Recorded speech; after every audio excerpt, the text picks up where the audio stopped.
Le Seigneur soit avec vous. Et avec votre esprit. Évangile de Jésus-Christ selon saint Luc. Je prends l'évangile bref. En ce temps-là, Jésus disait à ses disciples, « Celui qui est digne de confiance dans la moindre chose est digne de confiance aussi dans une grande. Celui qui est malhonnête dans la moindre chose est malhonnête aussi dans une grande. Si vous n'avez pas été digne de confiance pour l'argent malhonnête, qui vous confiera le bien véritable? Et si pour ce qui est à autrui, vous n'avez pas été digne de confiance, ce qui vous revient, qui vous le donnera? Aucun domestique ne peut servir deux maîtres. Ou bien il haïra l'un et aimera l'autre, ou bien il s'attachera à l'un et méprisera l'autre. Vous ne pouvez pas servir à la fois Dieu et l'argent. Acclamons la parole de Dieu.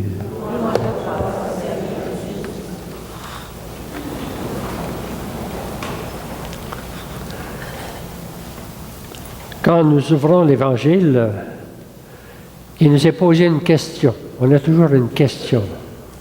Il ne faut pas avoir peur des questions d'Évangile. On pourrait dire que la question qui nous est posée aujourd'hui, c'est c'est pas quel est ton maître, c'est quel est mon maître. Parce que je ne peux pas répondre pour vous, puis vous ne pouvez pas répondre pour moi. C'est chacun qui est un peu invité à dire quel est mon maître. Ça veut dire qu'est-ce qui est important pour moi? Qu'est-ce qui est important? Ça nous arrive à porter de l'importance à des choses qui n'en ont pas. Hein? Je me souviens quand j'étais jeune au collège, on avait un compagnon, puis lui, ce qui était important, c'était, dans ce temps-là, la mode, c'était une grande couette, je ne sais pas si vous avez connu ça. Il passait son temps à flatter puis à préparer sa couette. Hein? C'est ça qui était le plus important pour lui. Ce qui est arrivé, c'est qu'une nuit, il y en a un qui est allé couper sa couette. Il s'est retrouvé comme tout nu, hein? C'était effrayant. On porte souvent de l'importance à des choses qui n'en ont pas trop. Il y a un monsieur qui disait, moi, quand j'avais 20 ans, ce qui était important pour moi, c'était qu'est-ce que les autres vont penser. Quand je suis arrivé à 40 ans, j'ai dit, je me fiche de ce que les autres pensent. Puis quand je suis arrivé à 60 ans, je me suis rendu que les autres ne pensaient même pas à moi. Des fois, on porte importance à des choses qui n'en ont pas beaucoup. Et par contre, quand on fait des choix, quand on a des choix à faire, eh bien, c'est là qu'apparaît ce qui est important pour nous autres. Ce qui est important, ça veut dire ce qui compte dans ma vie. Et qu'est-ce qui compte dans ma vie? Quand j'ai des choix à faire. Alors, ce qui passe avant tout le reste. Alors, des fois, ça peut être mes enfants avant tout, hein? Et ou bien mon couple, ou bien encore ma santé. Hein? Ma santé avant tout. C'est pas mauvais. Hein? Mon travail. Alors, il y a quelque chose qui est important pour moi. Quel est mon maître? C'est-à-dire, qu'est-ce qui est important pour moi dans ma vie? Et aujourd'hui, bien, il n'y a pas simplement l'argent, j'espère. Hein? Dans l'Évangile, dans les textes, aujourd'hui, on parle. Ceux qui mettent leur importance dans l'argent, c'est contre l'Évangile. Mais il y a toutes sortes d'autres choses dans ma vie qui sont importantes. Alors, comment faire pour qu'elle soit évangélisée? Comment faire pour qu'elle soit, on peut dire, intégrée dans ma foi? Tout ce qui est bon en moi, tout ce qui est important en moi. Alors, au lieu de répondre directement, je vous invite à regarder notre Père de Montfort, Salut-Marie de Montfort, et c'est par lui qu'on peut trouver un petit peu la réponse. Une réponse, c'est que lui, c'est Salut-Marie Grignon de Montfort, il est toujours représenté avec un bâton. Il faut le représenter avec un bâton parce que c'est un itinérant. Il a marché toute sa vie, surtout la fin de sa vie. Il a passé les 10 années de sa vie à marcher de paroisse en paroisse dans l'ouest de la France pour annoncer la bonne nouvelle du Seigneur. Alors il s'est fait, on pourrait dire, alors comme il dit, je me suis fait comme un vagabond pour sauver mon pauvre prochain. Alors, il est allé visiter les paysans. Il parlait aux paysans, c'est-à-dire aux gens les plus simples, les plus pauvres de son temps. dans les villages, puis dans les campagnes. Et il leur disait des choses simples, on pourrait dire simples et extraordinaires. Il commençait, il y avait d'autres prédicateurs, puis dans ce temps-là, on était porté à prêcher, à faire peur. On prêchait l'enfer, parce qu'on pensait que tout le monde était pécheur. Bon. Et lui, il avait une autre approche. J'ai pris ça dans un volume que j'ai lu, là. Il y avait une approche plus positive. Il disait aux baptisés, aux chrétiens, votre baptême vous oriente vers le ciel. Vous êtes fait pour aller au ciel. Vous êtes fait pour aller. C'est un message pour aujourd'hui, un message extraordinaire. Par notre baptême, nous nous en allons au ciel. C'est la force de notre baptême en nous. Et il disait ça aux paysans, il disait ça aux gens les plus saints. Puis il disait plus que ça, il disait, j'ai un secret. Je vais vous dire comment y aller. Comment vivre votre baptême. Alors, comment vivre tout ce qui est bon en vous? Comment vivre votre baptême?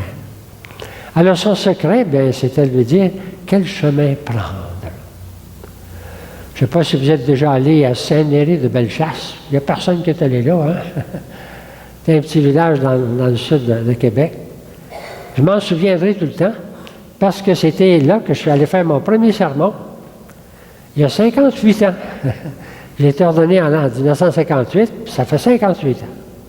Puis quand je suis parti pour aller à Saint-Néry de Bellechasse, ou ce que c'est ça, mais ils m'ont dit, on va vous donner le meilleur chemin. On va te donner le meilleur chemin. Le chemin le plus sûr. Le chemin le plus court. Hein? Le chemin le plus facile. Le chemin le plus beau.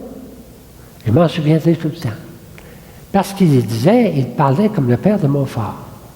Le père de Montfort disait aux paysans, je vais vous montrer le chemin pour aller au ciel, celui qui est le plus sûr, celui qui est le plus facile, hein, celui qui est le plus court, et celui qui est le plus beau. Et là, il leur disait, tout ce qui est beau dans votre vie, offrez-le à la Vierge Marie. C'est le chemin le plus beau, le plus sûr. Hein. Le chemin, offrez-le à la Vierge. Tout ce qui est beau dans votre vie, offrez-le à la Vierge Marie.